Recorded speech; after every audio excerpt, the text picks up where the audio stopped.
They are co-located, coexisting. So if we imagine that common sense, the way common sense literally meaning that your senses tell you about the world, if that's the way the world is actually constructed, then things like psychic and mystical experience don't make any sense at all. Because the whole point about psychic and mystical experience that makes them strange is the sense that there's some kind of connection between what's going on inside your head and things elsewhere in space and in time. So what this view of quantum mechanics provides is a way of framing what these strange experiences are like. And it reframes it from somehow magically information is getting inside my head from signals or forces or something into a different view, which is that in a sense your head, yes, is here, but it's also spread out. It's spread out through space and time. And so when I'm able to get a telepathic impression from somebody at a distance, it's not because I somehow jumped out there and got it, but because at some deep level, my head and the other person's head are co-located. We become entitled all the time when we communicate telepathically. Those experiences are so striking. I literally can read your thoughts if I become entangled with you. And such things happen. There are distant viewing experiments. There are even experiments now that you are seeing light flashes and your brain potential picks up the signature of those light flashes, what is called evoke potential, that can be measured in an EEG machine connected to your brain. And I am sitting over there, no light flashes, I cannot see you, and still my brain potentials, because I am correlated with you in terms of intention, I intend to be directly communicative with your experiences. That intention produces me, gives me the capability of simultaneously having the similar brain potential in my brain. It was first done by Jacobo Greenberg at the University of Mexico and now repeated by Peter Fenwick in London. The day should be the sunrise. It should be the beginning of great thought. I wake up in the morning and I consciously create my day the way I want it to happen. Now, sometimes, because my mind is examining all the things that I need to get done, it takes me a little bit to settle down and get to the point of where I'm actually intentionally creating my day. But here's the thing, when I create my day, and out of nowhere, little things happen that are so unexplainable, I know that they are the process or the result of my creation. And the more I do that, the more I build a neural net in my brain that I accept that that's possible. It gives me the power and the incentive to do it the next day. And we all create our own realities. And we do that because we are the observer. We are each the own observer of our own reality. And each of our individual consciousnesses creates our own individual reality in the most amazing way. My son, Evan, the physicist, says, you know, it's an additive thing. I mean, if I'm holding one reality and someone else is holding another reality. I mean, it's the Super Bowl this afternoon. And the reality that the Eagles are holding is a different reality than what the Patriots are holding. And only one of those realities are going to be the real reality. So there's some additive, and there are interference patterns. Well, I think if we keep quantum physics and the understanding very simple for the layperson, that our observation has a direct effect on our world. I think if we keep it very simple, then people can get about the business of beginning to practice the skill of observation. See, the subatomic world responds to our observation, but the average person loses their attention span every 6 to 10 seconds per minute.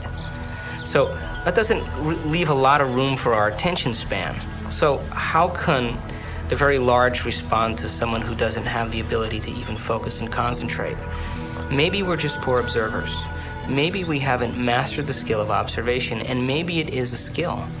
And maybe we're so addicted to the external world and so addicted to the stimulus and response to the external world that the brain is beginning to work out of response instead of out of creation. If we're given the proper knowledge and the proper understanding and given the proper instruction, we should begin to see measurable feedback in our life. If you make the effort to sit down and design a new life, and you make it the most important thing, and you spend time every day feeding it like a gardener feeds a seed, you will produce fruit. We are running the holodeck. We are collectively, it's there, it has such flexibility that anything you can imagine it will create. And you learn, I mean, your intention causes this thing to materialize once you're conscious enough. Yes, so what is consciousness? What is consciousness?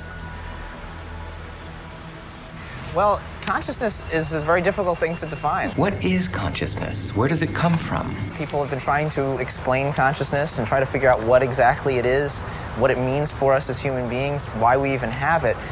On a simple way of defining it is it has to do with awareness, and in particular it has to do with awareness of the self. That's at least how we as human beings have self-consciousness, so that when we look in a mirror we recognize that it's ourselves that we're looking at and not some other person or some other animal. And do you think science will understand that better than having to handle a hot potato called consciousness that has so much cultish religion, backwater voodoo attached to it?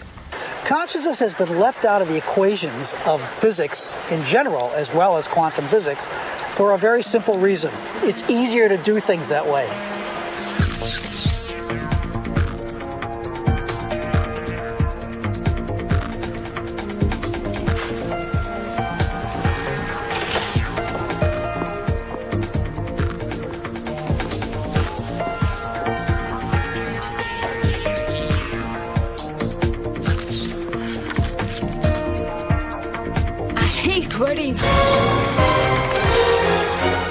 Worry.